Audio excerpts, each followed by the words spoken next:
All right, welcome, true believers. Good morning. This is John Krupa.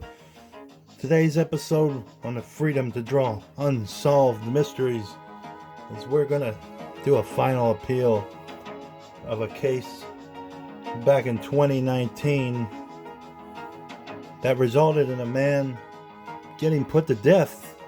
The mystery of this man is, was he actually innocent? Did they put a man to death that was innocent? Well, I'm going to do the pros and cons of these articles that I read you. I've done some research on this man. We're talking about Larry Swearingen, and we're going to draw him today. We're going to tell you about his story and the pros and cons of him actually putting him to death. This man is deceased. This case is over, but the mystery today is, did they kill an innocent man? Strap yourselves in, guys. You're about to enter the world of the freedom to draw unsolved mysteries. Alright, guys. This article was made all the way back in 2019. We got some brand new markers we're going to test out today on the freedom to draw unsolved mysteries. This is the story of Larry Swearingen. Let's write his name down before I forget.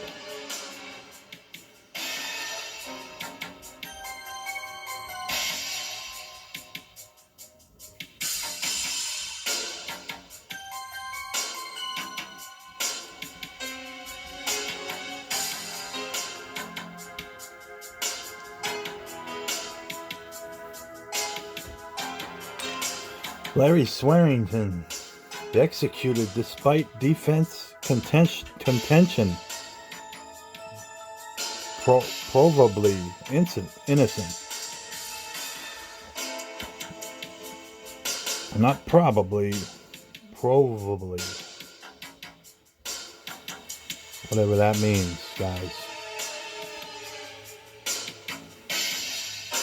So this article is pro Larry Swearingen, obviously. Larry Way Swearingen was put to death in Texas in August of 2019, convicted of the murder of Melissa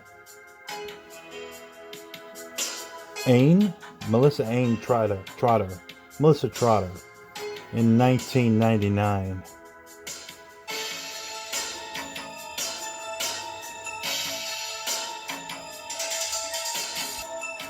Okay, now we got brand new ones. I lied. These are the brand new markers. You could tell. Definitely darker.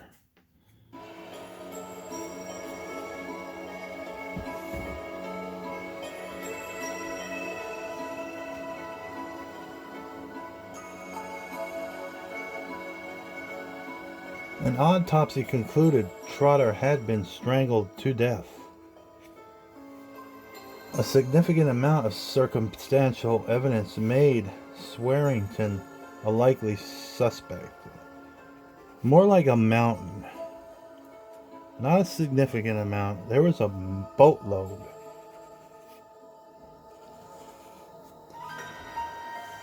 Trotter had last been seen leaving a college library with him the day she vanished. That's pretty big right there. He said he was married and he was doing things that he shouldn't have done with her, but not murdering her. Cell phone records showed Swearingen had made a call from the vicinity of the forest on that day Trotter was seen with him. Trotter had last been seen leaving a college library with him the day she vanished. Her car was later found parked in the library lot. Also, when the detective started asking former girlfriends of this man, that the girls would say that he took them to the national forest many times. There was a recurring theme of this man taking his girlfriends at the time to the national forest.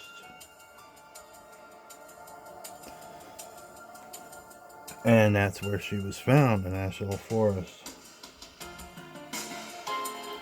There was physical evidence said to connect Swearingen to the crime. 4 days after Trotter's body was discovered, his landlord was said to have discovered a leg of pantyhose outside Swearingen's trailer that appeared to match the ligature which Trotter had been slain.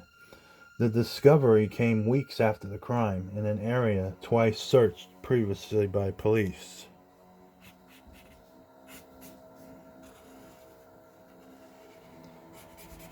Some people do miss stuff, but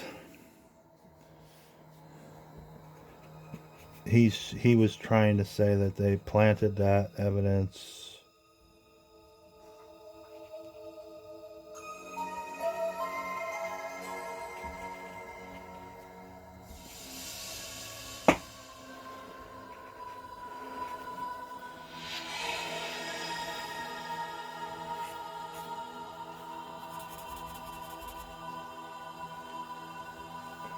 Hairs said to be similar to Trotter's hair were found in Swearingen's truck, and fibers that might have come from Swearingen's jacket, truck, and trailer were found on Trotter's body. That's pretty big too. Though defense experts discounted the significance of those findings, he denied the crime but was indicted within days. And here's what he looked like in reality.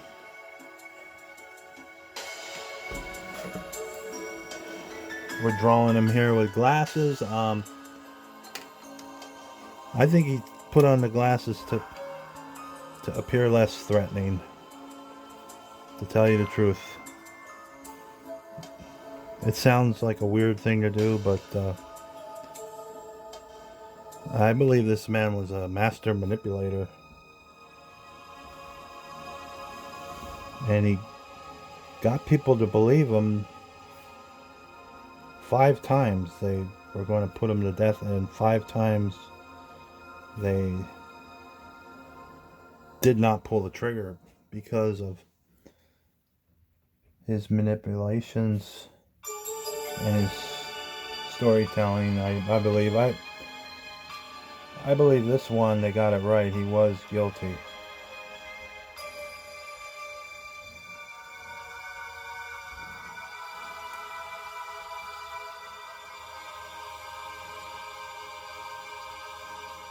While awaiting trial, Swearingen tried a gambit that failed. He took an English to Spanish dictionary and wrote to his mother, posing as a girl named Robin, who said she could identify Trotter's murderer and knew specific details of her murder. Prosecutors contended that details in that letter showed Swearingen's knowledge of the details of the murder, including the color of the victim's underwear. Yeah, it's a good question. How did he know those specific details?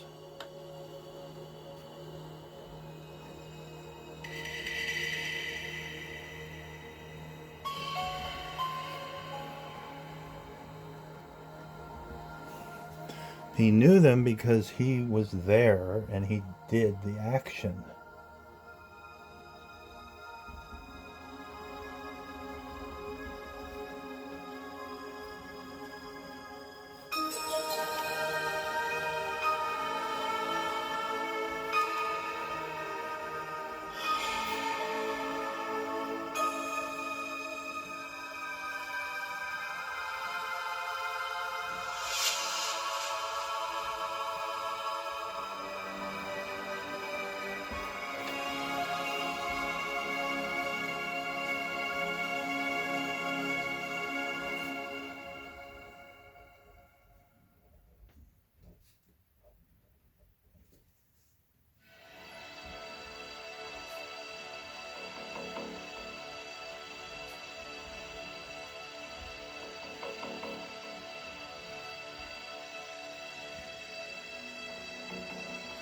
Swearingen's appellate attorney said that those details had then been disclosed in reports provided to Swearingen and his attorney.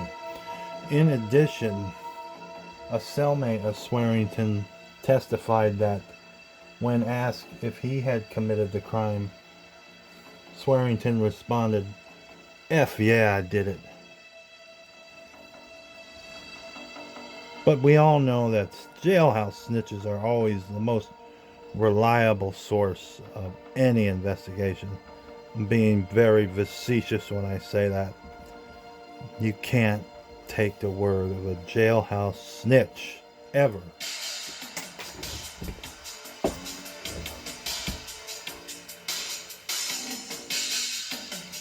But Swearingen insisted that he had done no such thing, protesting his innocence until he was put to death.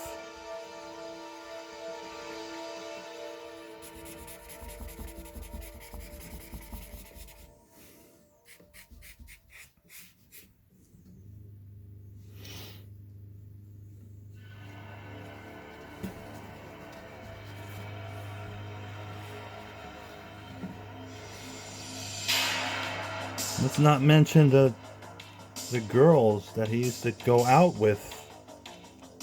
Said he would rape them, and there's been sworn testimony that he did rape a couple of girls. One in Florida, I think. At trial, the prosecution's theory was that Swearingen strangled Trotter to death with a ligature torn or cut from her pantyhose after she rejected his sexual advances the day they were together in the library, and that he disposed of her body in the forest the same afternoon. Dr. Joy M. Carter, who performed the autopsy, testified that the decomposition was consistent with the body having been in the forest for 25 days.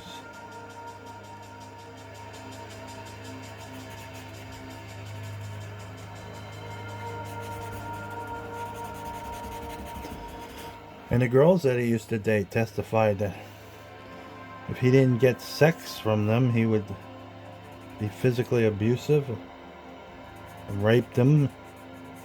He had a problem.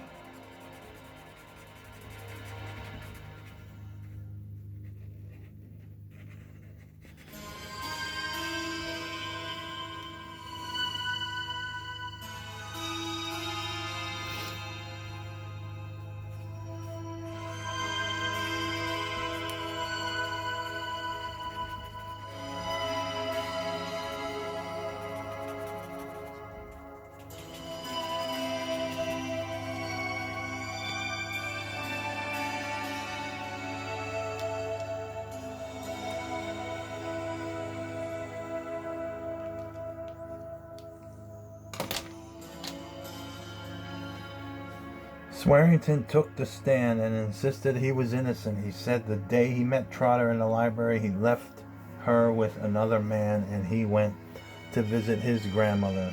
His grandmother testified that on the day that Trotter vanished, Swearingen had picked her up and driven her to the post office. DNA testing positively excluded Swearingen as the source of male blood flakes found in the scrapings of Trotter's fingernails. Blood flakes, the defense contended, that were left by the killer. Now that's the only thing they got there that kind of makes me scratch my head.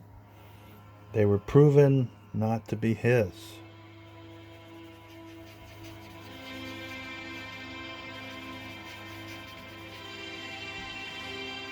So there's the mystery, guys. Did he really do this? Was he a violent sex offender, but not a murderer?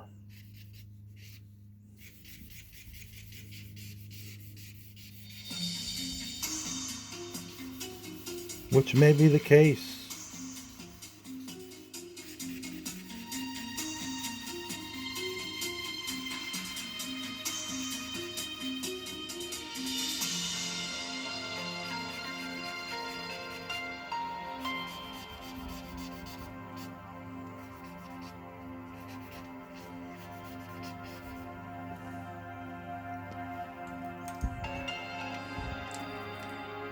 And just because he did rape girls in the past doesn't mean he murdered girls. So that is the perplexing part of this case, is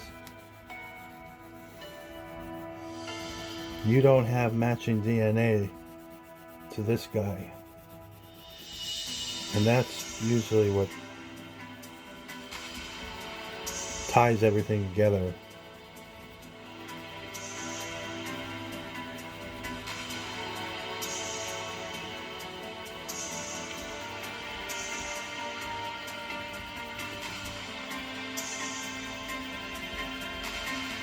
How in the world did they put this man to death, you're asking? Well, my answer is it's Texas. They like to put anybody to death. As you're going to find out. I was having a discussion with an individual about the death penalty, and that kind of what sparked this whole final appeal section for today.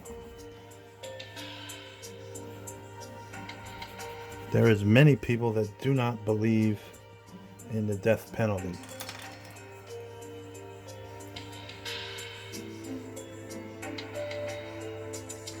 The jury was not persuaded and convicted him of murder regardless, and found circumstances that led to the death sentence being imposed.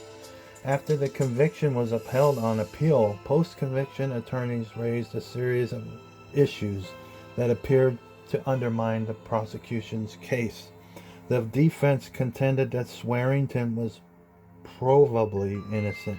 He was locked up at the time Trotter was murdered. The defense motion, filed by Philip H. Hilder and James G. Writing, included the opinion of 5 independent forensic experts who agreed Trotter's body could not have been left in the forest until more than a week after Swearingen's arrest. That would have made it seemingly impossible for Swearingen to have been the killer.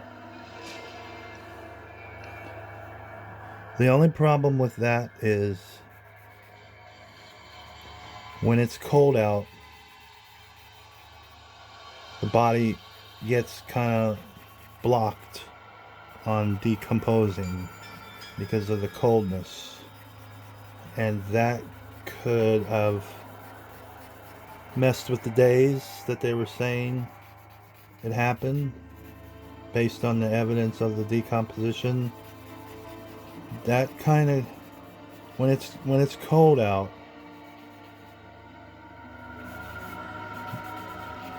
the body does not decompose at the same rate as when it is decomposing normal weather. And that may have screwed this man. You know, they could not prove 100% that the body was so-and-so amount old. They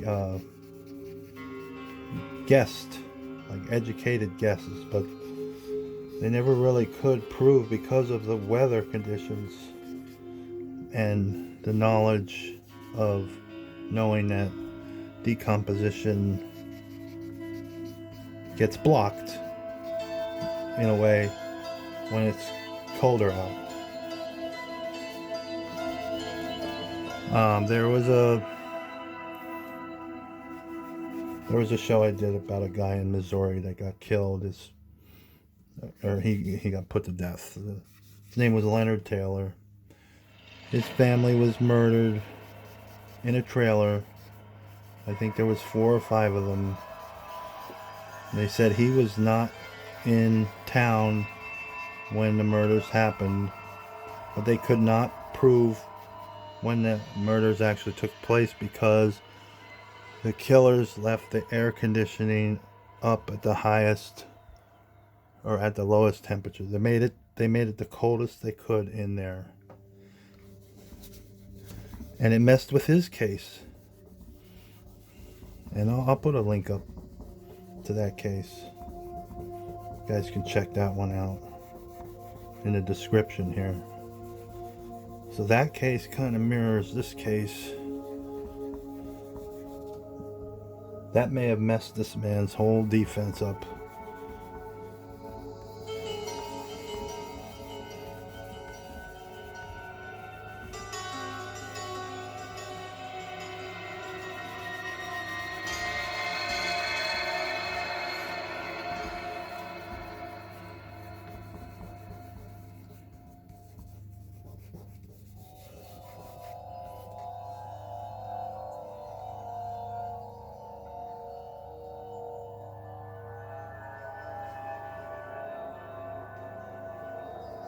Dr. Carter, the medical examiner, recanted her claim at Swearingen's trial that the decomposition of Trotter's body had been consistent with the prosecution's theory that Trotter had been slain the day she and Swearingen were seen in the library together.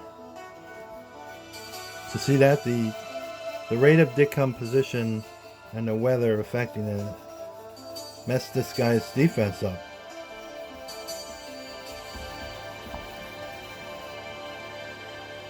Other evidence also cast doubt on the prosecution's evidence.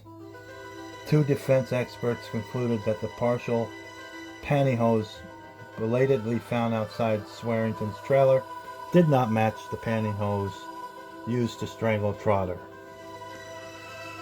So guys, now this is the question: is the real killer of Melissa Trotter still out there, or did this guy do it?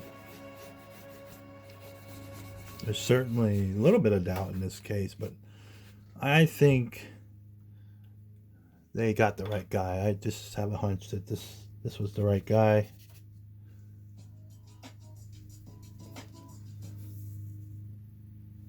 Hilder and Writing also developed evidence.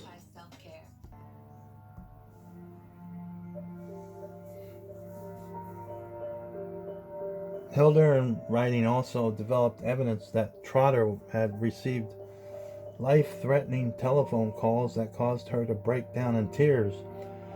Her co-workers, she had a telemarketing job in addition to college, reported the threats to police, who determined that the threats could not have come from Swearingen. That information was not disclosed to Swearingen's trial counsel, but the appellate judges were unmoved and cited a mountain of inculpatory evidence. In August, the U.S. Supreme Court dismissed any further consideration for this man. So, yes, he got put to death. And that was it for this guy. Put a fork in him.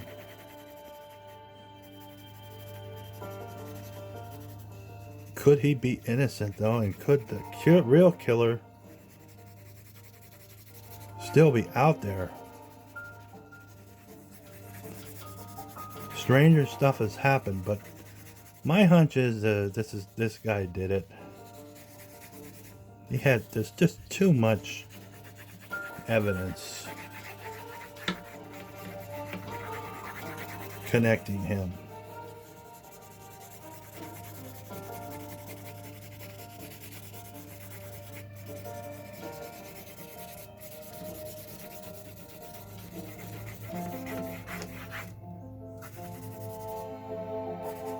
So that does it, guys, for this episode of the Freedom to Draw Unsolved Mysteries. Till the next case, I bid you farewell. And please do something nice for somebody today. It doesn't cost you anything, guys. It doesn't cost you a dime. Be a good Samaritan. Peace out, true believers.